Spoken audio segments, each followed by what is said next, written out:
I got the midnight to 5 shift at KUTX because my band fell apart in July, and I'd been skating on rent for 2 months straight. That was pretty much it. The program director called me on a Wednesday and said they needed someone who could handle basic board ops and wouldn't mind the graveyard slot. I told her I'd done audio engineering for local shows, which was technically true if you counted running a Behringer mixer at Mohawk for drink tickets. She said fine, be there Saturday at 11:45. The money wasn't great, but it was regular, and my landlord had started leaving notes under my door with increasingly creative spelling of the word eviction. So yeah, I took it. I showed up that first night with about 15 minutes to spare, which felt responsible until I realized I had no idea where to park. The station sat in this squat brick building just off South Congress, wedged between a taco truck that only opened for breakfast and a vintage clothing store that looked like it hadn't been vintage in 1992. There was a small lot out back, with maybe 6 spaces, all unmarked. I picked the one farthest from the dumpster and hoped nobody would yell at me about it later. The front door was locked. Obviously, I stood there for a solid 30 seconds before I remembered the program director, Judy, her email signature said, had told me to use the side entrance after hours. I walked around the building, found a dented metal door with a card reader, and pulled out the access badge they'd mailed me in a padded envelope that also contained a 2-page equipment liability waiver and a Whataburger coupon. The card reader blinked green. The door buzzed. Inside it smelled like old carpet and coffee somebody had burned maybe 6 hours ago. The hallway was narrow, painted this industrial beige that probably had a name like Sunset Taupe, but really just looked tired. Overhead fluorescence flickered in that way that makes you think about migraines. I could hear music playing somewhere deeper in the building, something folky, a lot of acoustic guitar, but I couldn't tell if it was live on air or just someone's Spotify. I followed the signs to the production wing, past a break room with a microwave that had a handwritten note taped to it that said, "Broken, do not use, yes, this means you," past a door labeled server room that hummed loud enough to hear through the walls, past what looked like an old storage closet full of cardboard boxes and tangled XLR cables. The studio was at the end of the hall. Door was half open. I could see the glow of the console through the window, all those little LED meters bouncing in green and amber. I pushed inside. The room was smaller than I expected, maybe 12 feet by 15, with this low drop ceiling that made the whole space feel compressed. The walls were covered in acoustic foam, the cheap pyramid kind you can get off Amazon, and someone had stuck a KUTX bumper sticker on the back of the door at a crooked angle. The main console sat against the far wall, a Wheatstone LX24, which I only knew because the logo was right there on the surface. It had maybe 24 faders, a bunch of rotary knobs I didn't recognize, and a small monitor screen showing a countdown timer. 19 minutes until the next break. To the left of the console was a rack of outboard gear, a compressor, an EQ, something that might have been a limiter or a gate. I wasn't sure. To the right was a desk with a computer running what looked like automation software. Big waveforms scrolling across the screen, track titles in a queue. There was a log sheet clipped to a board, rows and columns half-filled in blue pen. I sat down in the chair. It was one of those ergonomic mesh ones that somebody had adjusted for a person much taller than me, so my feet didn't quite reach the floor. I pulled the log sheet closer and tried to make sense of it. Columns for time, track title, artist, duration, transmitter power. The last entry was from 11:30. Someone had written, "See you in hell," in the notes column, and underlined it twice. Real professional. I was still staring at the log when I heard footsteps in the hall. Quick, deliberate. The door swung open, and Judy Taylor walked in carrying a laminated card and a roll of packing tape. She looked exactly like her email photo, which was weirdly reassuring. Black blazer over a QTX shirt, dark hair pulled back tight, the kind of posture that made you sit up straighter without meaning to. She glanced at me, then at the console, then back at me. You're Jeff. Yeah, you made it on time. I did. She crossed to the console and set the laminated card down next to the center fader. It was maybe 5 inches by 7, printed in bold black text on a white background. She tore off a strip of packing tape with her teeth and pressed the card flat against the metal surface, smoothing out the bubbles with her thumb. "These are the rules," she said. "You follow them exactly. Not mostly. Not when you remember." "Exactly." I leaned forward to read the card. It was a list, numbered 1 through 8. I read it twice. Judy was watching me. "Okay," I said. "That's it? Okay? I mean, yeah. Don't go in the basement. Don't mess with the limiter. Got it." She didn't smile. "The rules aren't suggestions.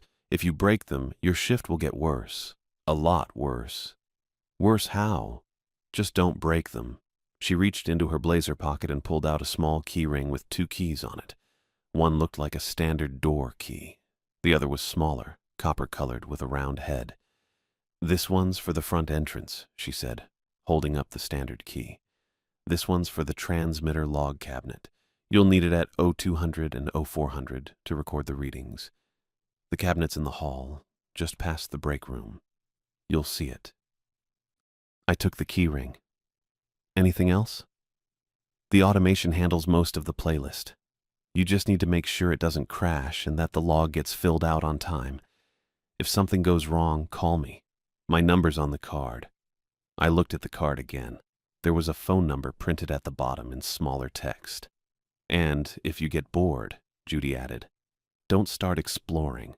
Don't poke around. Do your job and go home." "Sure." She looked at me for another few seconds, and I got the feeling she was deciding whether to say something else. Whatever it was, she didn't. She just nodded once and walked out, her footsteps fading back down the hall. I heard the side door buzz.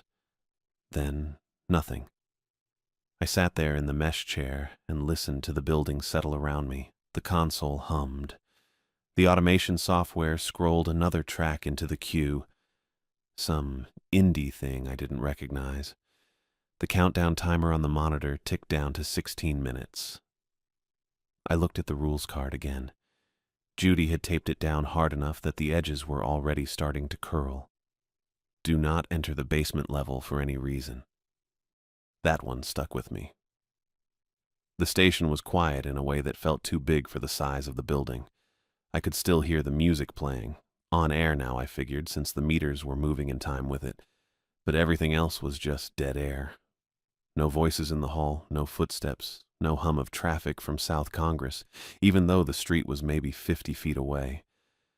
I reached for the log sheet and filled in the midnight entry. Track title, artist, duration.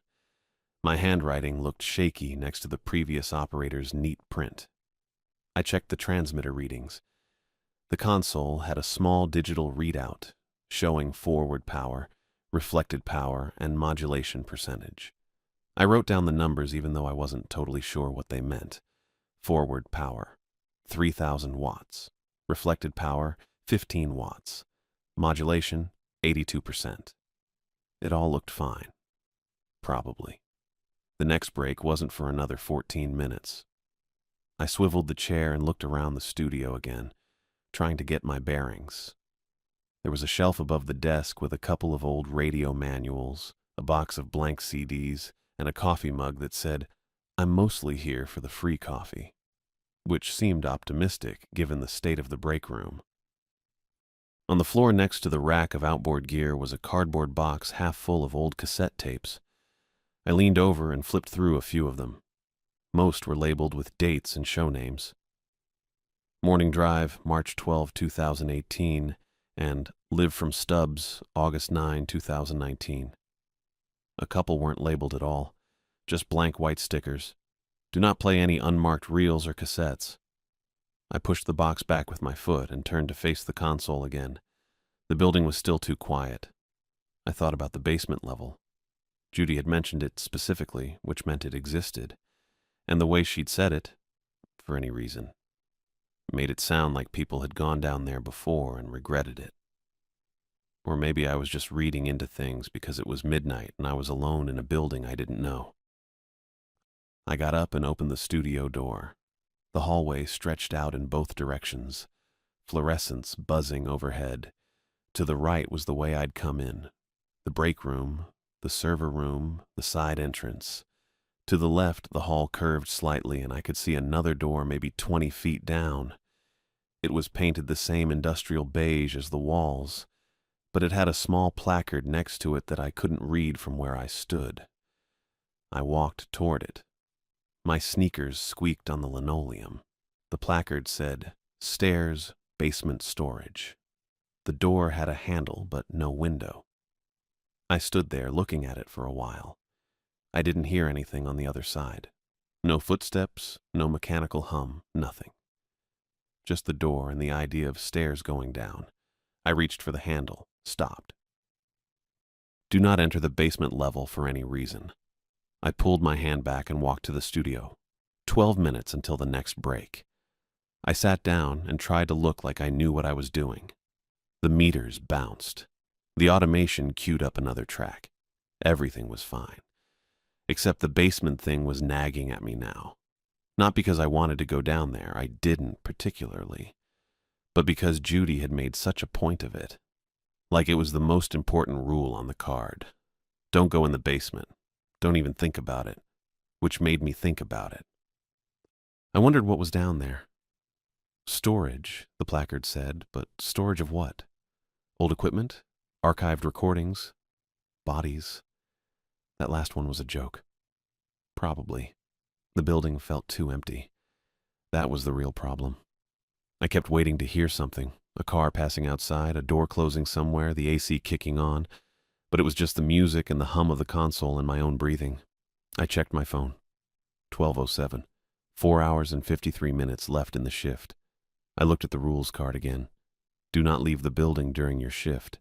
If you hear knocking, do not respond. If the lights go out, stay in the studio. The phrasing bothered me.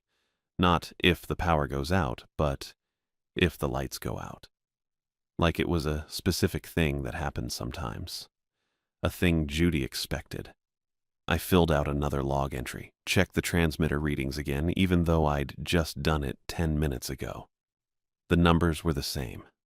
3,000 watts forward, 15 reflected, 81% modulation. I wrote them down anyway. The next break hit at 12:15. I watched the automation handle it. Station ID, 2 PSAs, a local underwriting spot for a bookstore on North Loop, then back to music. I didn't have to touch anything. The board did it all. I got up and walked to the transmitter log cabinet. It was right where Judy said it would be, just past the break room, mounted on the wall at chest height. I used the copper key to unlock it. Inside was a 3-ring binder with rows of hand-filled tables. I found today's page and copied over the readings I'd written on the studio log. My handwriting still looked shaky. I locked the cabinet and went back to the studio. The building was still too quiet. I sat down and pulled out my phone, thinking I'd burn some time on Twitter or Reddit, but I didn't have signal. Just one bar, flickering in and out. The Wi-Fi password was taped to the underside of the desk, LBJR Radio 1967, and I connected to that instead. Opened Twitter. Scrolled for maybe 5 minutes before I realized I wasn't actually reading anything, just looking at words. I put the phone down. The studio felt smaller now. The acoustic foam on the walls seemed closer than it had been when I first walked in. I kept glancing at the door, half expecting to see someone standing there, but the hallway was empty every time. Do not let anyone in after midnight. I wondered if that had ever been a problem. If someone had shown up at the side door at 2 a.m, and the board operator had just buzzed them in without thinking. And then what? What happened that made Judy add it to the list? I didn't want to know, except I kind of did. The countdown timer ticked down to the next break. I watched the automation handle it again. Station ID, weather sponsor, 3 PSAs, then a block of music, 4 tracks, no interruptions, I filled out the log, checked the transmitter readings, wrote them down. It was 12:43. I got up and walked to the door again, looked down the hall toward the basement stairwell. The placard was just visible from where I stood, that little rectangle of text next to the beige door. I went back to the console and sat down. The rules card was right there, taped down flat, edges curling. I read it again. All 8 rules. Do not enter the basement level for any reason. Do not play any unmarked reels or cassettes. Do not let anyone in after midnight. Judy's voice in my head.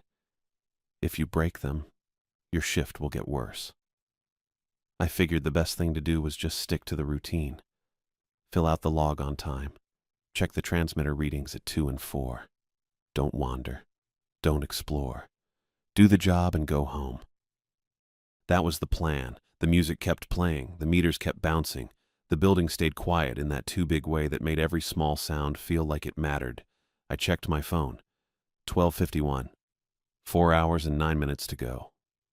I kept my eyes on the console and tried not to think about the basement or the unmarked tapes or what kind of knocking Judy thought I might hear. I just watched the countdown timer and waited for the next break. The rules card sat there under the packing tape, bold text on white laminate. I told myself I'd follow them exactly. I told myself the shift would be fine. At 1:07, I was half reading the playlist on the automation screen when I noticed one of the VU meters bouncing. Channel 6. The needle swung up into the yellow, dropped back, jumped again. I stared at it. Channel 6 wasn't supposed to be live. That input was labeled Studio B on the strip of masking tape below the fader, and the fader was all the way down. Studio B probably didn't even exist anymore. The whole row of channels past 12 looked like they hadn't been touched in years. Dust on the knobs, tape labels faded to brown. But the meter kept moving. I leaned closer. The needle was responding to something. Audio coming in. Not loud, but steady. I reached for the headphone jack on the console, plugged in the old Sennheisers hanging from a hook on the rack, and pushed the channel 6 cue button. Singing. A man's voice. Clean tenor, no reverb, no processing. Just a voice, close and clear, singing something I didn't recognize. Sounded old, like 40s or 50s old maybe. The kind of thing you'd hear in a diner that only plays music your grandparents slow dance to. I pulled the headphones off, and the singing was still there. Faint, but audible. Coming through the monitor speakers mounted above the console. That didn't make sense. The monitors were supposed to play only what I routed to them, and I hadn't routed anything. The channel 6 fader was still down. I checked the monitor section. The source selector was set to program, which meant it should only play the main output, the stuff actually going to air, not some random dead input. The singing kept going, smooth and easy, no strain. The guy sounded comfortable. He hit a long note, held it, let it taper off into silence. Then he spoke. "Can anybody hear me?" His voice was polite, a little uncertain, not like he was joking around. I sat there staring at the console. My hands were on the edge of the desk. "Hello?" he said. "Is anybody there?" The channel 6 meter jumped with every word. Okay, I figured it out. Had to be a prank. Judy didn't seem like the type, but maybe the engineer, whoever that was, had rigged something up to mess with the new guy. Some kind of loop. Pre-recorded audio patched into a dead channel to make me think the place was haunted or whatever. That was it. Had to be. I reached for the talkback mic, the little gooseneck thing mounted next to the main faders. I pressed the button on the bass and leaned in. "Hey," I said. My voice came out flat through the studio monitors, that weird delayed feeling of hearing yourself a half-second late. "Yeah, I can hear you. The line's live. The bit's over." I let go of the button. Silence. The channel 6 meter dropped to 0. No bounce, no movement. I waited, watched the needle, counted to 10 in my head. Nothing. I exhaled and sat back. There it was, Prank confirmed. I'd called it out and whoever was running the gag had bailed.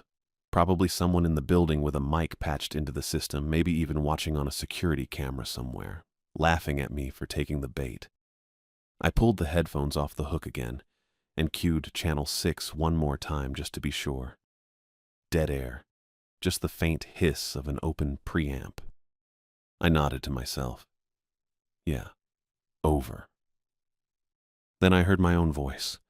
It came through the monitors, not the talkback, not a delay or a loop of what I just said. My voice. But wrong. Jeff. I froze. I need you to come downstairs. The tone was off, strained, higher than I actually sound, or maybe just stretched thin, the way your voice gets when you're trying not to yell. But it was my cadence, my phrasing, the little pause before downstairs, where I always hesitate on two-syllable words. The channel 6 meter wasn't moving. I yanked the headphones out of the jack and spun around in the chair, half expecting someone to be standing in the doorway. Nobody. The hallway was empty. The door was still half open the way Judy had left it. I turned back to the console. The automation was still running. The timer showed 3 minutes until the next break. Everything was normal. Everything except the fact that I'd just heard my own voice tell me to go to the basement. I checked the patch bay. That's the first thing you do when audio shows up where it shouldn't. The patch bay is this big grid of quarter-inch jacks on the rack to the left of the console, rows and rows of inputs and outputs. If someone wanted to route a signal somewhere weird, they'd use a patch cable. Plug it in, send audio from point A to point B. Simple. I scanned the rows. Most of the jacks were empty. A few had permanent patches, short cables with red and yellow bands connecting things that were supposed to stay connected. I didn't see anything that looked out of place. No random cable running from an output into channel 6. No extra connections I didn't recognize. I traced the signal path in my head. Studio B input would come from somewhere. A physical mic or a line from another room. It'd hit the preamp, go through the channel strip, and if the fader was up, it'd feed the program bus. But the fader was down. And even if it wasn't, that wouldn't explain why the audio bypassed the fader entirely and went straight to the monitors. I crouched down and looked at the back of the console. Cable spaghetti, XLRs and TRS plugs, and some kind of DB25 snake I didn't want to touch. I followed the monitor feed as far as I could. Everything looked correct. No weird Y cables. No splits I couldn't account for. I stood up. My knees cracked. The rules card was still taped next to the center fader. Rule number 1, do not enter the basement level for any reason. I stared at it. Then I picked up my phone and pulled up Judy's number from the bottom of the card. I didn't want to call her at 1 in the morning on my first shift, but this felt like the kind of technical issue she'd want to know about. Phantom audio. Voices on dead channels. That was her territory. I hit call. The phone rang once in my ear, twice. Then it clicked over and I heard her voicemail greeting start. You've reached Judy Taylor at KUTX. I'm either on another call or away from my desk. Her voice cut off mid-word, and the singer came back. Same guy, same smooth tenor. No music this time, just his voice, close and clear, like he was standing right next to me. Can anybody hear me? I pulled the phone away from my ear and stared at the screen. The call timer was still running. 17 seconds. 18. I brought it back up. Hello? The voice said, calm, patient. Is somebody there? I hung up. My hand was shaking a little. Not much, just enough that I had to set the phone down on the desk so I wouldn't drop it. I looked at the console. Channel 6 was still dead. No meter movement, no audio. I looked at the rules card. Do not enter the basement level for any reason. Okay. So this was, what? A loop. Had to be. Some kind of automation glitch. Maybe the station had old recordings stored in the system and something got triggered by accident. A file got queued wrong. A script misfired. That happens. Stations run on ancient software half the time. Stuff breaks in weird ways. And the voice on Judy's voicemail, that was probably the same thing. A crossed line, a corrupted greeting file, or maybe I'd misheard it. Maybe I was more tired than I thought, and my brain filled in something that wasn't there. That made sense. I nodded to myself. Yeah, that was logical. I sat back down in the chair and watched the automation handle the 0115 break. Station ID, PSA for some nonprofit I didn't catch, another PSA, then back to music. A piano thing, instrumental. I didn't recognize it. I filled out the log. Time, track, artist. My handwriting looked worse than before. The letters were cramped and uneven. I checked my phone. 1:23 a.m. 3 hours and 37 minutes left in the shift. I kept my eyes on the console, watched the meters, watched the faders, watched the VU needles bounce with the program audio and nothing else. The building was quiet. At 1:55, the red light above the basement stairs turned on. I wasn't in the hallway. I was still in the studio. But I could see it through the open door.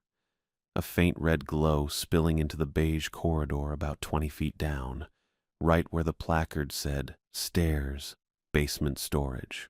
I stood up, walked to the doorway, stopped. The glow was coming from above the basement door. There was a little indicator light mounted on the frame, the kind that tells you a room is live or occupied or whatever. It was red. Bright red. It hadn't been on before. I was sure of that. I'd walked past that door twice already tonight, and it was dark. I stood there watching it. The light didn't flicker, didn't dim, just stayed on, steady and red and wrong. I stared at that red light for probably 30 seconds before I remembered the pager number Judy had written on the back of the rules card. She'd said to call her if something went wrong, but she'd also mentioned the engineer, Braden something for equipment failures specifically. I figured a mysterious basement light counted as equipment. I walked back to the console and flipped the card over. The handwriting was different on the back, messier, like someone had added it later. Braden Nunez, engineer, Ext 41 or pager 512. The pager number was written in blue pen, while everything else was black Sharpie. My phone still showed one flickering bar. I dialed the pager number, waited for the tone, punched in the studio line, and hung up. Then I sat there watching the automation countdown, 4 minutes until the next break, and tried not to look at the open doorway where that red glow was still visible down the hall. The studio phone rang maybe 2 minutes later. I grabbed it on the first ring. Hello? This is Braden. His voice was thick, groggy, definitely just woke him up. Who's paging from the station? Jeff Barry. I'm doing the overnight. Right, Judy mentioned. I heard rustling, maybe blankets. What's the problem? There's a red light on above the basement stairs, I said. It just turned on about 10 minutes ago, and before that I was hearing... I stopped. Saying it out loud made it sound ridiculous. There was something on Channel 6. A voice. Coming through the monitors even though the fader was down. Silence on the other end for long enough that I thought the call dropped. Braden? Yeah, I'm here. He cleared his throat. The light. Is it steady or blinking? Steady. Okay. That's the booth indicator. Means the ventilation system kicked on down there. I waited for him to explain why that mattered, but he didn't say anything else. Should I turn it off? I asked. No. His voice sharpened. Don't go down there. The basement has an old isolation booth from back when we did advertising sessions in-house. Soundproof box, about 6 by 8 feet. The vent system's on a timer, but it's been screwy for years. Sometimes it just turns on by itself. Okay, I said slowly. But what about the voice? On Channel 6? Another pause. Longer this time. What did it sound like? A guy singing. Old-timey stuff, I don't know. 40s or 50s, maybe. Clean voice, no reverb. Then he stopped singing and started asking if anyone could hear him. Braden didn't say anything. Then I heard my own voice. I continued. My hand was doing that shaking thing again, telling me to come downstairs.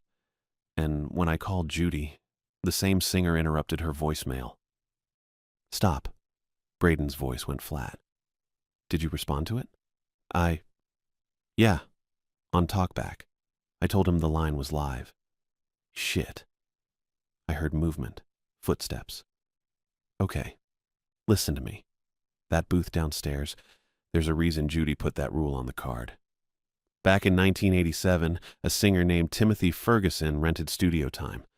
Local guy trying to record a demo. He wanted that old-school isolated vocal sound, so he set up in the booth with a Neumann and a 2-track. I didn't say anything, just listened. He was down there alone, middle of the night just like you, and at some point he must have decided to clean the tape heads while he was recording because they found him with a bottle of head cleaner and a rag. Braden's voice stayed even, factual. The ventilation system was manual back then. You had to turn it on from outside the booth. He was inside with the door locked. Those booths lock from the inside so you can't be interrupted during a take, and the fumes built up. By the time someone found him Monday morning, he'd been dead for probably 2 days. My stomach did something unpleasant. They found claw marks on the inside of the door, Braden added. He couldn't get out. I looked at the console. Channel 6's meter sat at 0. So what does that have to do with... The reel was still running when they found him, Braden said. Recorded the whole thing. His last session, him asking if anyone was there, probably realizing something was wrong. Then silence, then scratching sounds. He paused. Judy locked the reel away years ago, but before that, it got transferred to the archive server. Sometimes old files get caught in loops, especially on the overnight automation. The system pulls from weird places when it's trying to fill dead air. But I heard it on Channel 6, I said. Not on air. And the fader was down. Channel 6 routes to Studio B, Braden interrupted. Which is what we call the basement booth now. If the vent system turned on, it might have activated the old talkback circuit. That whole setup is ancient. Hasn't been properly isolated. I wanted to believe him. It sounded technical enough to make sense. What about my voice? I asked. I heard myself. You've been awake how long? 24 hours? Braden's tone shifted, gentler. Your brain does weird things when you're tired. You hear patterns and static. You mishear your own thoughts. It happens to everyone on overnights. I guess. Look, he said. Whatever you're hearing, it's just an old transfer caught in a feedback loop. The system's trying to process corrupted audio and routing it to random channels. That's all. But here's what you need to do. Stop responding to it. Don't engage with anything on that channel. Don't answer if you hear your name. Just stay upstairs, keep the automation running, and finish your shift. I'll come in Monday and flush the archive cache. What if it happens again? Ignore it, Braden said firmly. The more you interact, the worse it gets. These old systems, they're half mechanical, half digital. They get confused, but they can't do anything if you don't feed them input. Got it? Yeah, got it. Good. Call me again if the transmitter goes down or the automation crashes completely. Otherwise, just ride it out. You'll be fine. He hung up before I could say anything else. I sat there holding the phone, staring at the rules card. Rule 1. Do not enter the basement level for any reason.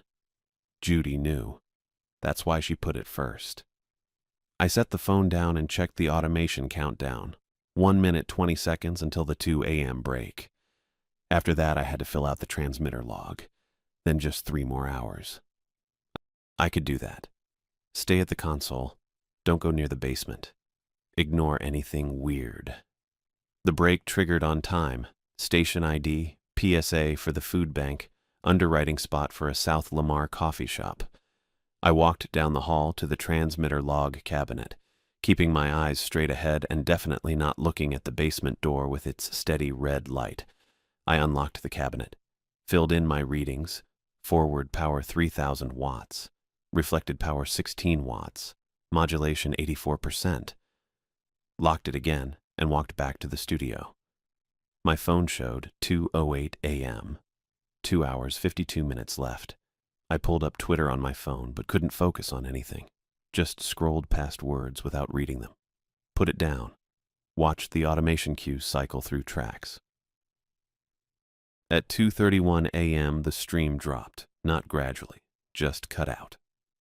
The program meter on the console flatlined and the automation screen froze mid-waveform, cursor blinking in place. "Come on," I muttered, clicking the mouse. Nothing. I tried the keyboard. Still frozen. I reached for the phone to page Braden again, but then the screen refreshed on its own, the automation reloaded, and music came back through the monitors. Some indie folk track I didn't recognize. The stream counter showed we'd been off air for maybe 15 seconds. Long enough for listeners to notice, but not long enough to panic. I exhaled and sat back. That's when I heard it again. Not through the monitors this time, through the walls. The same voice, that clean tenor, but lower now, deeper, like someone had slowed down the tape. The words were stretched, distorted, but I could still make out the melody. Something old, something I'd heard before but couldn't name. I stood up and put my hand against the acoustic foam on the left wall. I could feel it. A vibration. Faint but steady. Pulsing with the rhythm of the singing. The channel 6 meter didn't move. I yanked my hand back. The studio phone rang. I jumped hard enough that my knee hit the desk. The phone rang again, shrill and too loud. The little LCD screen on the handset showed caller ID, internal. I stared at it. Third ring. Don't answer. Braden said don't engage. Fourth ring. My hand picked up the receiver before my brain caught up. Hello? I can't breathe unless you play me. The voice was calm, matter of fact. Can you hear me? My throat closed up. Can you hear me? The voice repeated. Still calm, patient. I slammed the phone down so hard the whole console rattled. My hands were shaking bad now, both of them. The phone didn't ring again. I sat there breathing too fast, staring at the handset like it might do something else. Then my cell phone buzzed on the desk. One notification. Voicemail from Jeff Barry. My own name. My own number. I picked up the phone with fingers that didn't feel like mine anymore and stared at the screen. The voicemail icon sat there waiting. I didn't press it. I played the voicemail back. Didn't really want to, but I needed to know what I'd actually heard. Judy's greeting started normal. Professional. You've reached Judy Taylor at KUTX. I'm either on another call or away from my desk. Then it cut. What came next wasn't the singer asking if anyone could hear him. It was me. My voice. Singing. Not talking. Not the fake Jeff voice telling me to come downstairs. This was actual singing. A melody I didn't recognize. Words I'd never learned. The phrasing was mine, though. I could hear the way I breathe between lines. That little catch I get on sustained notes because I never learned proper diaphragm support. The verse went for maybe 8 bars. Something about a road and a river and waiting. Old-timey lyrics that sounded like they came from the same era as whatever the original singer had been doing. Then the singing stopped. Coughing started. Wet, rattling coughs that sounded like something was coming up. Not clearing your throat coughs, the kind that means something's wrong inside. They went on for maybe 5 seconds, getting worse, getting wetter, until there was this horrible inhale. Not a gasp. An inhale. Like trying to pull air through a straw coated in something thick. The voicemail cut off. I sat there holding the phone. My throat tightened. Just tightened up on its own, like my body was copying what I'd heard. I tried to swallow and it felt wrong, felt tight, and I could feel my pulse in my neck. I coughed once, testing it, and the sound came out normal, but my brain immediately went to that wet rattle from the recording. I set the phone down. My hands were shaking again. Not a lot. Just enough that I had to flatten them on the desk. The automation was still running. Some indie folk track with banjo. The countdown showed 2 minutes until the next break. Everything in the studio looked exactly the same. Console faders, pyramid foam on the walls, crooked bumper sticker on the door. But my throat stayed tight. I tried swallowing again. Still felt wrong. I coughed again and it sounded fine, but I couldn't shake the feeling that something was building up in there. Something I'd need to cough out. I stood up. Walked to the break room, moving fast, not looking at the basement door with its red light still glowing steady. The break room was exactly like I remembered. Cheap table, plastic chairs, broken microwave with the handwritten note. I went to the sink and turned the tap. The water came out in a thin stream, slightly brown for the first second, then clear. I cupped my hands under it and drank. Cold. Tasted like metal and old pipes. I drank 3 handfuls, forcing it down, feeling it slide past that tightness in my throat. Didn't help. The tightness stayed. My body was convinced something was wrong, convinced I needed to cough, and the rational part of my brain that knew I was fine couldn't override it. I wiped my hands on my jeans and walked back to the studio. Sat down, watched the automation handle the break at 2:15, station ID, PSA for some literacy program, underwriting spot for a pizza place on East 6th. I filled out the log. My handwriting looked worse than before, shaky, uneven, letters cramped together. The tightness wouldn't leave. I kept swallowing, kept testing my throat, kept feeling that phantom wrongness that shouldn't be there. Braden's explanation was falling apart in my head. Old files caught in loops, corrupted audio. My brain doing weird things because I was tired. Sure. Except I'd just heard myself singing a song I'd never learned, and now my throat felt like it was closing up for no reason. I checked my phone. 2:23 a.m. 2 hours and 37 minutes left. I stared at the console. Channel 6's meter was flat, no movement. The fader was still all the way down where I'd left it. Everything looked normal, but rational explanations were slipping. That's the thing about working overnight in a building where someone died. You can tell yourself it's all explainable. Automation glitches, crossed lines, fatigue, and it works fine until your body starts reacting to things that shouldn't be happening. Then the explanation stopped sticking. I needed something that made sense. Anything. I looked at the rules card taped next to the center fader. 8 rules. Don't enter the basement. Don't adjust the limiter. Don't play unmarked reels. Don't leave during your shift. My eyes kept going back to Rule 1. Do not enter the basement level for any reason. Braden had said Studio B was down there. The old isolation booth. 6 by 8 feet, soundproof, where Timothy Ferguson locked himself in and died breathing head cleaner fumes while the reel kept recording. But there was another Studio B, wasn't there? Had to be. I stood up. This was stupid. I knew it was stupid. But I needed something concrete, something I could see and touch and confirm was just a room with equipment and walls. I walked down the hall, past the break room, past the server room with its steady hum, past the storage closet. There was a door I'd missed before. 20 feet past the studio, opposite side from the basement stairs. Beige door, no window, small placard that read, Studio B, Isolation. Not downstairs, right here on the main level. I stopped in front of it.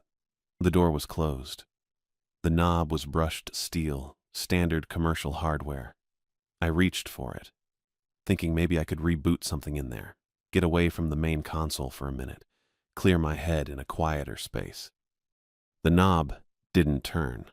Locked. I tried again, putting more pressure on it. Definitely locked. But something looked wrong. I crouched down, eye level with the knob. There was metal dust on the floor. Fresh metal dust. Little silver-gray shavings scattered on the carpet right below the keyhole. Maybe a dozen tiny pieces catching the fluorescent light. I touched the knob again, looking close. The edge of the keyhole had fresh scratches. Thin lines in the steel, bright and unoxidized, like someone had been working on it recently. Filing it, maybe. Or drilling. I stood up. My throat was still tight. I looked down the hall toward the studio, then back at the door. On the wall next to the door frame, about shoulder height, there was a piece of paper taped up. Not just paper. A laminated card. Same size as the rules card in the studio. 5 by 7 inches white background. I stepped closer. It was another copy of the rules. Same 8 numbered lines in bold black text. But someone had marked it up. Rule 3. Do not play any unmarked reels or cassettes. Had a line drawn through it in blue pen. Not crossed out to delete it. Underlined. Emphasized. And in the margin next to it, in different handwriting than Judy's, someone had written, E. Row. Final. Below that, in the same blue pen, only way to stop it. I read it 3 times. E. Row. Not Timothy Ferguson. Braden had said Ferguson died in the booth in '87, but this card was talking about a reel. A final reel, marked with a different name. I pulled out my phone and took a picture of the card. The flash reflected off the lamination, but the text was readable. My throat tightened again and I coughed. It came out dry, normal, but my body was still convinced something was wrong. I walked back to the studio, sat down. The automation was playing something instrumental, piano and strings. The countdown showed 5 minutes until the next break. I stared at the console. Then I heard it, not on the monitors this time, through the studio door, coming from somewhere down the hall, singing. The same clean tenor voice, same 40s-era melody, but this time I could make out the words. Jeff, just my name, sung on pitch, held for 2 beats, then trailing off. I stood up so fast the chair rolled backward and hit the rack. Channel 6's meter wasn't moving. The sound was coming from the hallway. Jeff, I need you to hear me. Sung, not spoken. Every word on pitch, phrased like lyrics. I walked to the door and looked out. Empty hallway, fluorescent lights, beige walls. The red light above the basement stairs was still glowing. Jeff, please. It was coming from down the hall, past Studio B's door, toward the storage closet maybe. This wasn't a glitch. This wasn't corrupted audio routing to random channels. This was something using my name. I went back to the console and sat down. My hands were shaking worse now. I put them on the desk and watched the automation count down. 4 minutes. The singing stopped. I waited. Nothing. 3 minutes. I opened my phone and almost called Judy again, then remembered what happened last time. Almost called Braden, then remembered him saying not to call unless the transmitter went down. 2 minutes. I couldn't stay in here for 2 more hours. Not with that voice using my name, not with my throat still tight and my hands shaking and rational explanations completely gone. I needed the real. E-row. Final. Only way to stop it. I stood up. The supply closet was past the break room on the right. I'd walked past it twice tonight. Cardboard boxes and XLR cables. That's what I'd seen through the half-open door. I walked fast, keeping my eyes forward, not looking at the basement stairs. The closet door was open maybe 6 inches. I pushed it wider. The light was off inside, but the hallway fluorescence gave me enough to see. Metal shelving unit on the left, stacked with boxes labeled PSA's 2019 and promo cuts. Cardboard box on the floor with cables, mop and bucket in the back corner, and on the right wall, hanging on a pegboard hook at eye level, a key ring. Not the key ring Judy gave me. That one was still in my pocket. 2 keys, door key, and transmitter log key. This key ring had 4 keys. I stepped into the closet and took it down. The keys were different sizes. One looked like another door key. One was small and brass, maybe for a filing cabinet. One was copper with a round head, similar to my transmitter key but slightly larger. The 4th was labeled. A strip of white tape wrapped around the key shaft with Archive written in black Sharpie. Judy's handwriting. I stood there holding the key ring, staring at the label. Someone had put this here. These were Judy's keys. Had to be. She was program director. She'd have access to everything. But they were hanging in the supply closet on a pegboard hook where anyone could find them. Where I could find them. I closed my fist around the keys. The metal was cold. My throat was still tight and my hands were still shaking, and something down the hall had just sung my name 3 times. I walked back to the studio. The automation was handling the break. Station ID, weather sponsor, PSA. I sat down and set the key ring on the desk next to the phone. 4 keys. One labeled Archive. Only way to stop it. I stared at them. The break ended and music started again. Some Americana track with slide guitar. I kept staring at the keys. I closed my fist around the key ring. 4 keys, cold metal, Judy's handwriting on the Archive label. I wanted proof. That was the main thing. By morning, the day crew would show up and I'd tell them what happened, and they'd look at me the way people look at you when you're clearly just tired and confused. Braden already sounded half convinced I was hearing things. I needed something concrete, a file name, a cable routing, something I could point to. But also, and I'm not going to pretend this wasn't part of it, the station kept pushing me toward the basement. The red light. The voice on Channel 6 coming from Studio B, which according to the door placard was down there. The card on the wall with the note about the reel.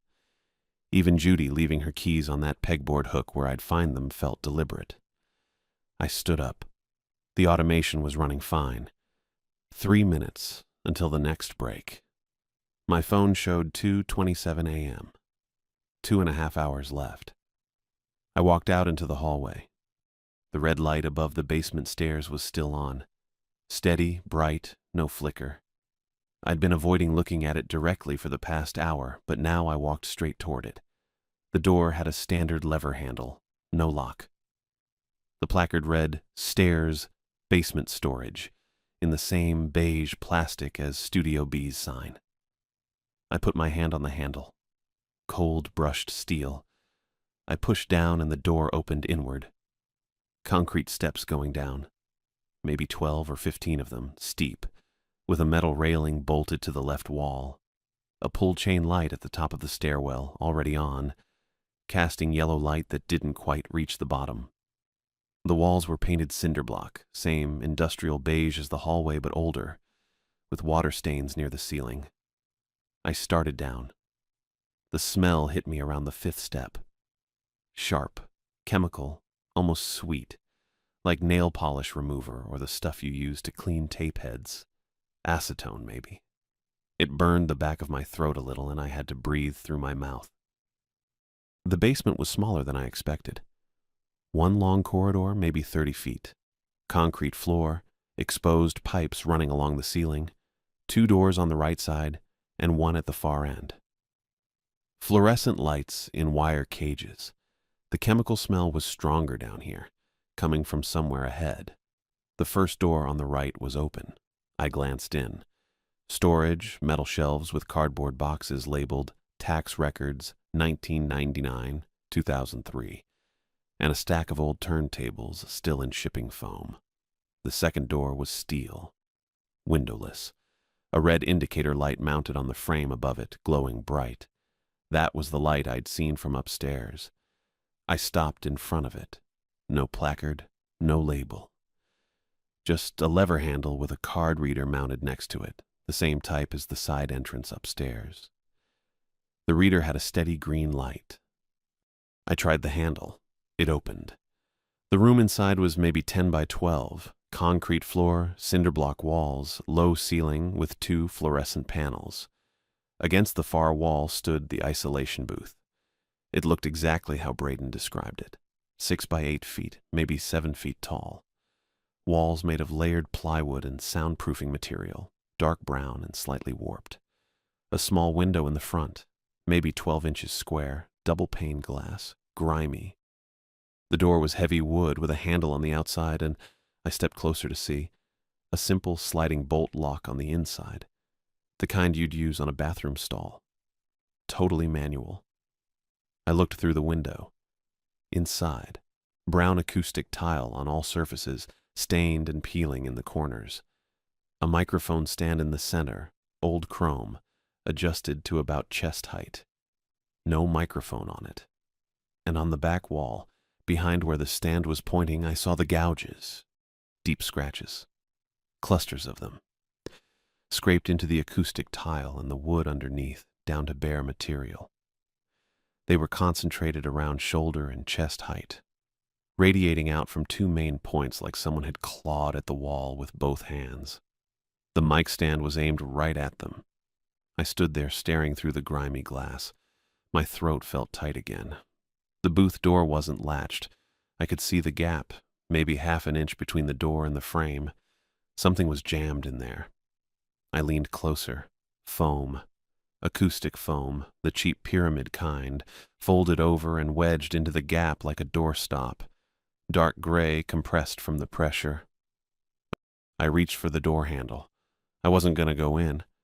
I just wanted to see better, maybe open it a few inches. My eyes were watering from the chemical smell. I had to squint. I pulled the door toward me maybe 3 inches, and the smell got worse, made my sinuses burn. I backed up half a step to avoid breathing it too deep. The foam moved. Not from my pulling the door.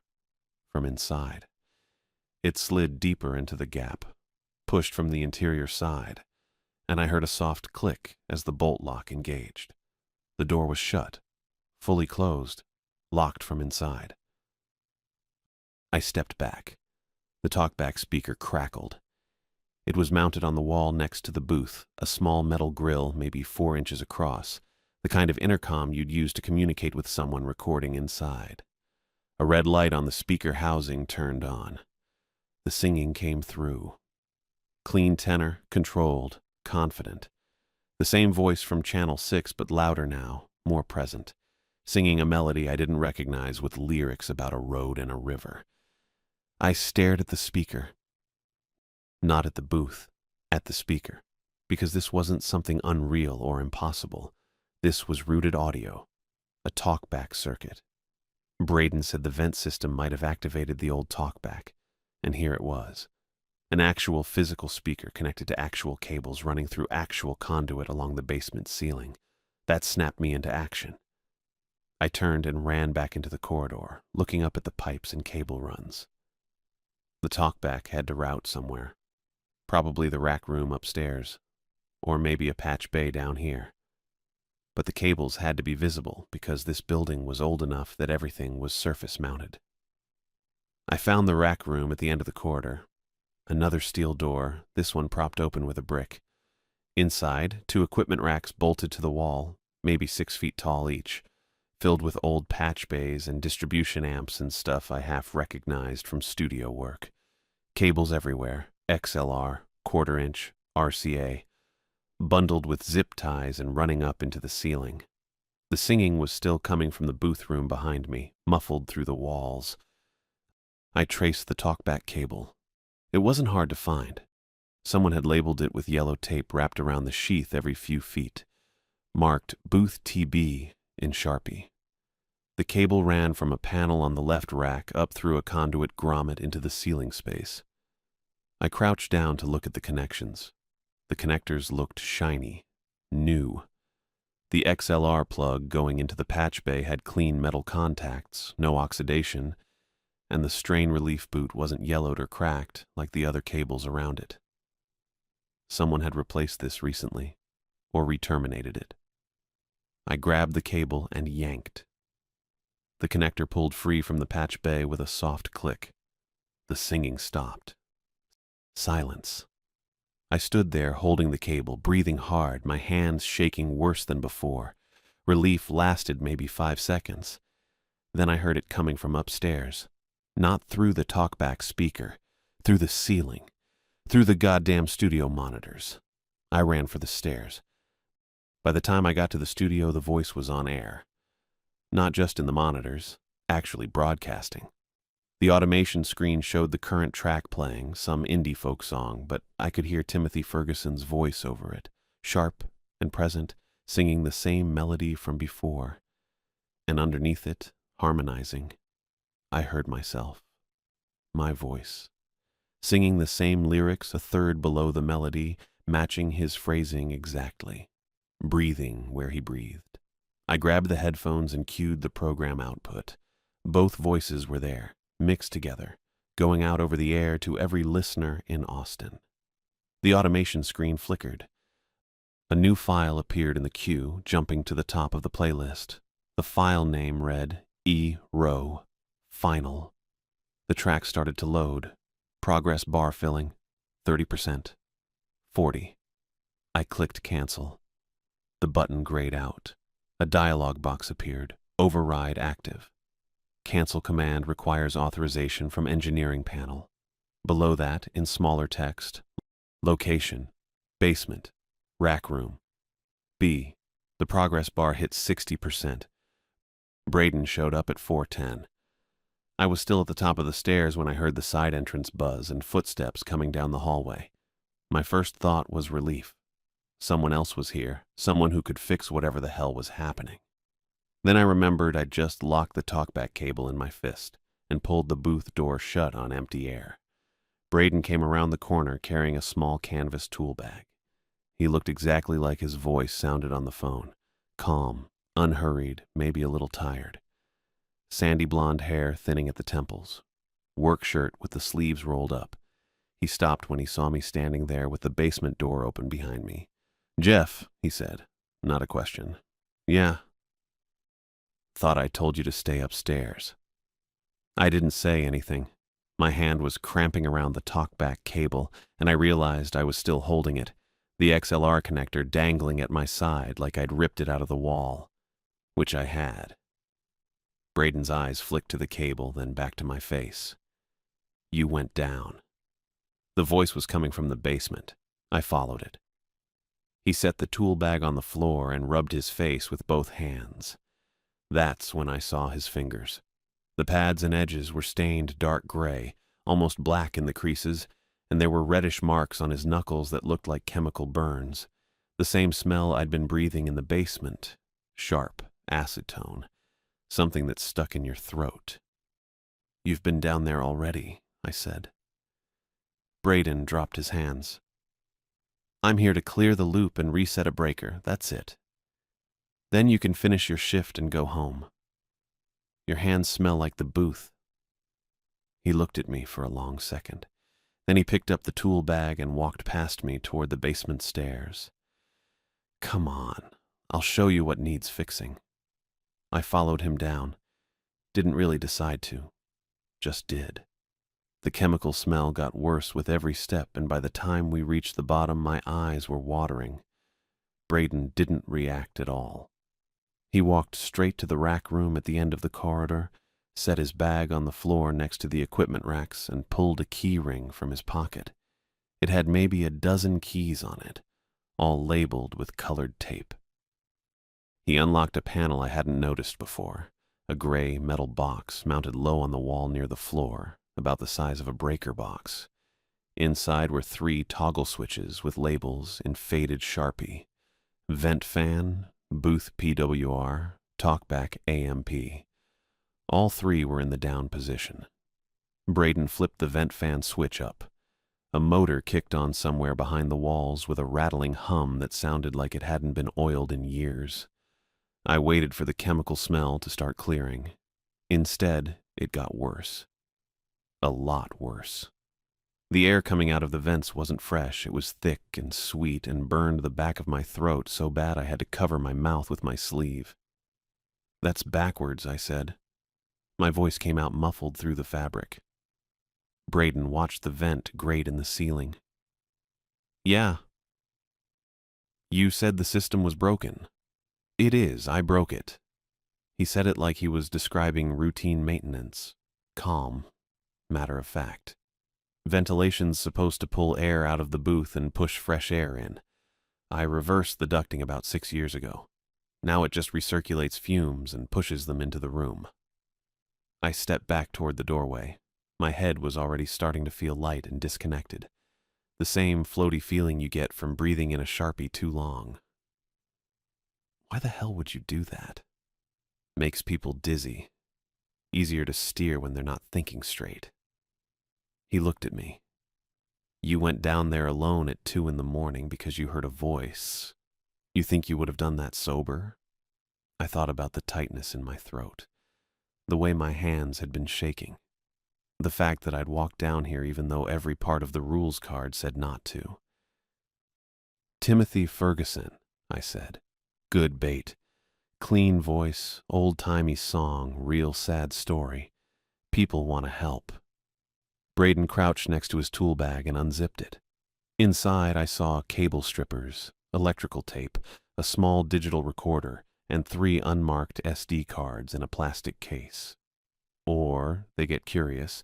Either way, they come downstairs, breathe the fumes for a few minutes, and by the time I suggest they step into the booth to check the mic setup, they're confused enough to do it. Then what? I lock the door, turn on the talkback, let them sing or talk or scream, doesn't matter. It all records. Then I layer it into the archive and it plays back the next time. He pulled out the digital recorder and turned it over in his hands, those stained fingers casual and steady. You heard yourself tonight, right? Singing something you didn't know. My throat closed up. I remembered the wet rattle, the coughing that sounded like drowning. That wasn't me. Not yet. Braden stood up. But it would have been. Another 20 minutes in the booth and I'd have enough for a clean loop. Your voice asking for help, calling your own name, begging someone to open the door. Then the next guy hears it and comes down, and I add his voice and it keeps building. I looked past him toward the booth room. The red light was still on above the door. How many people? You'd be number 8. He said it like he was proud. Ferguson was first, but he was an accident. I didn't plan that one. Just found him Monday morning and realized what I had. After that, I started testing it. Took a while to get the fume levels right. Too much, and they pass out before I can get them inside. Too little, and they fight. Judy knows. Judy suspects.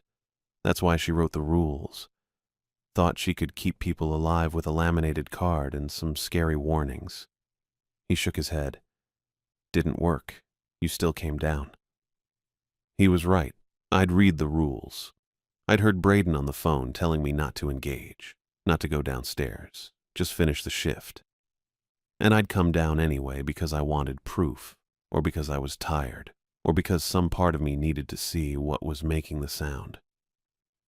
Braden took a step toward me, not fast, just closing the distance. I'm going to need you to go stand by the booth door, he said. I didn't move. Jeff, don't make this harder. You're going to lock me in. Yeah, and record me. That's the idea. My hand was still cramping around the talkback cable. I looked down at it. Black rubber jacket, XLR connector, strain relief boot still intact. Then I looked at the panel on the wall with the 3 switches. Vent fan was up. Booth PWR and talkback amp were still down. You replaced this cable, I said. Braden stopped. What? The talkback cable, upstairs in the rack.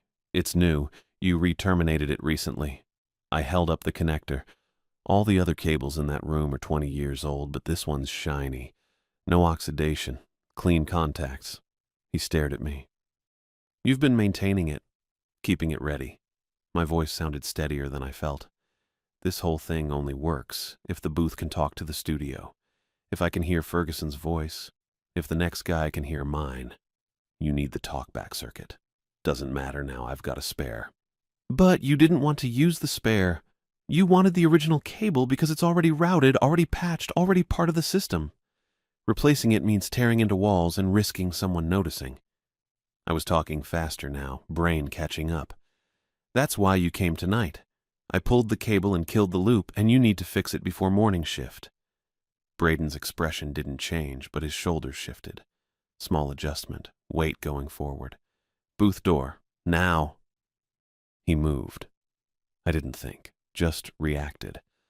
I grabbed the foam wedge that had fallen on the floor outside the booth room and threw it at Braden's feet. He stepped on it wrong. Heel came down on the compressed edge, and his ankle rolled. Not much, just enough. I shoved him. He stumbled backward into the booth room doorway and caught himself on the frame, then came at me fast, got his hands on my shoulders and pushed me toward the booth. I twisted sideways and slammed my elbow into the booth door. It flew open. I'd left it unlatched when I pulled it shut earlier, and Braden's momentum carried him forward. His forearm hit the door frame, and I grabbed the door with both hands and swung it hard. The edge caught his forearm. He yelled and tried to pull back, but I slammed it again and again. His fingers opened and the keyring fell, hit the concrete floor with a metal clatter. I kicked it behind me and shoved the door one more time. Braden pulled his arm free, and I threw my whole weight against the door. It shut with a heavy thunk. I heard the bolt slide from inside, his side, and then nothing. He'd locked himself in. I stood there breathing hard, staring at the door. Through the small window I could see movement. Braden's face appeared, pale and furious, mouth moving, but I couldn't hear anything. Soundproof booth. That's what it was designed for. Then he started coughing. The fumes. The vent fan was still running, still pushing contaminated air into the room, and the booth was sealed. I watched him double over, one hand on the mic stand for balance. His shoulders heaved. I picked up his keyring from the floor and ran back to the rack room. My hands were shaking so bad it took 3 tries to get the right key into the panel lock. I found the vent fan switch and flipped it down. The rattling motor stopped. Then I hit talkback amp, down, killing power to the speaker circuit. Last was booth PWR. I hesitated for half a second, then switched it down too. The red light above the booth door went dark. I looked up at the equipment racks. 2 6-foot racks bolted to the wall, packed with gear, cables everywhere. I found the main power strip for the reel deck stack, old Tascam units with the reels still slowly turning, and yanked the plug straight out of the wall. The reels stopped. The loop died. Silence. I ran for the stairs. Hit them fast, took them 2 at a time, shoved through the door at the top. The hallway fluorescents were too bright after the basement, and I had to squint. I found the fire alarm pull station next to the break room, red handle behind a plastic cover, and smashed the cover open with my palm. The handle came down smooth, and the alarm started screaming, high and piercing and loud enough to hurt. I kept moving. Down the hall to the lobby. My phone was still in the studio, but there was a desk phone on the reception counter, old Cisco unit with a blinking red light. I grabbed the handset and punched 911. It rang twice. 911, what's your emergency? Chemical leak at KUTX radio station on South Congress. There's a man trapped in a booth in the basement. He's breathing solvent fumes. You need to get here now. Sir, what's the address? I gave it. My voice sounded weird and flat under the alarm. Is the man conscious? I don't know. He was coughing when I left him. Are you in danger? No. He's locked in, but the fumes. He needs help. Units are on the way. Can you stay on the line? Yeah. I stayed on the line. Stood there in the lobby with the alarm screaming and the phone pressed to my ear while the dispatcher asked me questions I barely heard. How long had he been in the booth? What kind of chemicals? Was anyone else in the building? I answered what I could. The first responders showed up 6 minutes later. I heard the sirens before I saw the lights. Then strobes filled the lobby windows, red and white, flashing across the walls. I hung up the phone and went to unlock the front door. A woman in full turnout gear came through first, helmet on, face shield down. She had captain markings on her shoulders. You called it in? Her voice was loud and direct. Yeah, he's in the basement. Isolation booth at the end of the hall, locked from the inside. Chemicals. Solvent. Acetone, maybe, or head cleaner. The ventilation system was pushing it into the booth. She turned and shouted something to her crew. 3 more firefighters came through the door carrying equipment. She pointed 2 of them toward the basement stairs and told me to wait outside. I didn't argue, just walked out into the parking lot and sat down on the curb.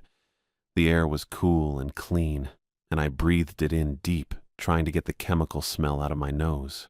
It didn't work. I could still taste it. 2 police units pulled up while I was sitting there. One of them, a guy in his 30s, short black hair, APD uniform, came over and asked my name. I told him. He wrote it down in a small notebook. You work here? Overnight board operator. First week. You pulled the alarm? Yeah. Tell me what happened. So I did. Started with the voice on channel 6 and worked forward. The basement, the booth, the scratches on the wall. Braden showing up and admitting he'd been locking people inside to record them. The officer's expression didn't change, but he wrote faster. A woman in a blazer joined us halfway through. Detective, based on the ID badge clipped to her belt. Carmen Torres. Dark hair and a low ponytail, sharp eyes. She let me finish, then asked, "Where's the evidence?" Basement rack room. He had SD cards in his tool bag. And the reels. They're still in the rack. Plus the booth. There's scratches on the inside walls. She nodded and walked toward the building. The officer, Walter Nichols, he'd told me, stayed with me and asked more questions. How long had Braden been in the booth? Had I seen him ingest anything? Was the door secure? I didn't know most of the answers. The fire captain came out about 10 minutes later. Marjorie Howell. She pulled off her helmet and her face was flushed and sweaty.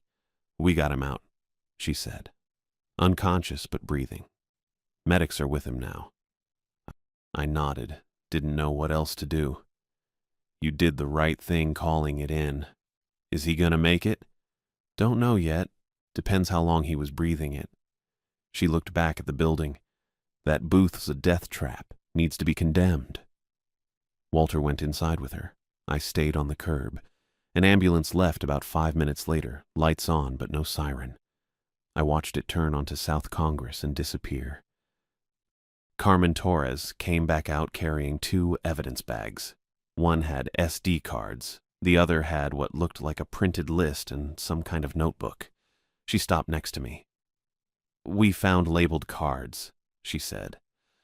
"Multiple marked final, plus a list of overnight employees with notes about who responded to what." He was keeping records. "Yeah." She tilted her head. "Your name's on there. Says you answered the talkback." I did, before I knew what it was. "Lucky you figured it out." I didn't feel lucky. She went to bag everything in her vehicle. Walter came back and told me I'd need to come down to the station later to give a formal statement. I said okay. He gave me a card with a case number and told me not to leave town. I wasn't planning on it. Judy showed up at sunrise. I was still sitting on the curb when her car pulled into the lot. She got out fast, saw the fire trucks and police units, saw me, walked straight over. "Jeff." "Hey." She looked at the building, then back at me. "What happened?" "Braden." I couldn't say more than that. My throat was too tight. Judy sat down next to me on the curb. Didn't say anything for a long time. Just sat there while the sky went from black to dark blue to pale gray. "I suspected him for years," she finally said. "Wrote the rules. Thought if I made them scared enough, they'd stay alive. Didn't work. No. You could have told me." "And said what?" "The engineer might try to lock you in a booth and record you dying. You wouldn't have taken the job." She rubbed her face. "I relied on fear. Figured fear was safer than truth." "How many people did he get?" "Before you?" "7 that I know of. Maybe more." Her voice was flat. "They all quit after one shift. Wouldn't say why. I thought they were just spooked by the building. You didn't check the booth? I checked the recordings, pulled anything marked final from the archive, locked the original Ferguson reel in my office. I thought that was enough. She looked at me. I didn't know he was making new ones. I thought about my own voice singing, the coughing, the wet rattle. He recorded me, I said. I know. Is it still in the system? Torres took the SD cards. She'll delete them after the case. Judy stood up and brushed off her slacks. Station's shutting down for a week, maybe more. Hazmat needs to clear the basement, and we're pulling the booth out completely. Good. You don't have to come back. I looked up at her. What? After this. You don't have to finish the job. I'll pay you for the full week regardless. What about Braden? He woke up in the ambulance.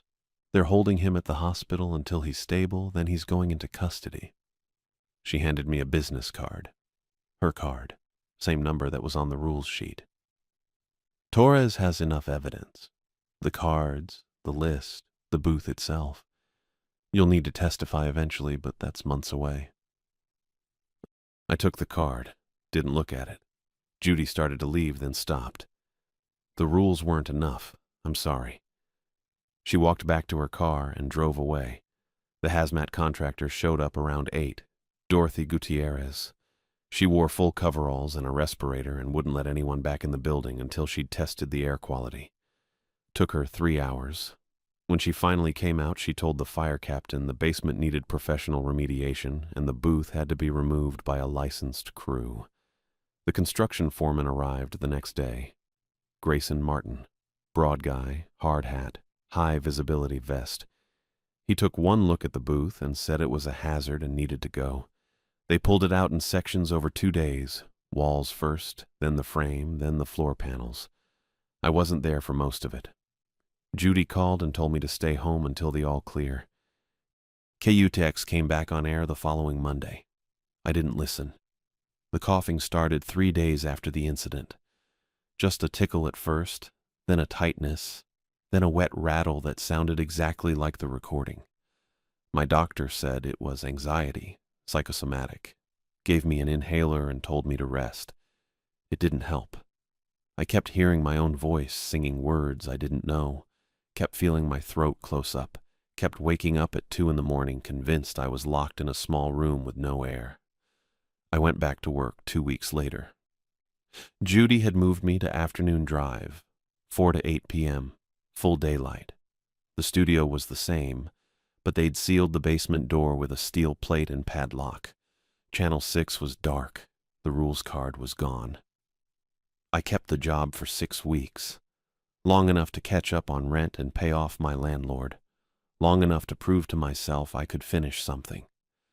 Then I put in notice and Judy didn't argue. My last shift was a Wednesday in late October. I filled out the log, cued the evening block, and walked out at 8 p.m. while the sun was still visible on the horizon. Didn't say goodbye to anyone. Just left the badge on the desk and drove home. I never worked overnight again.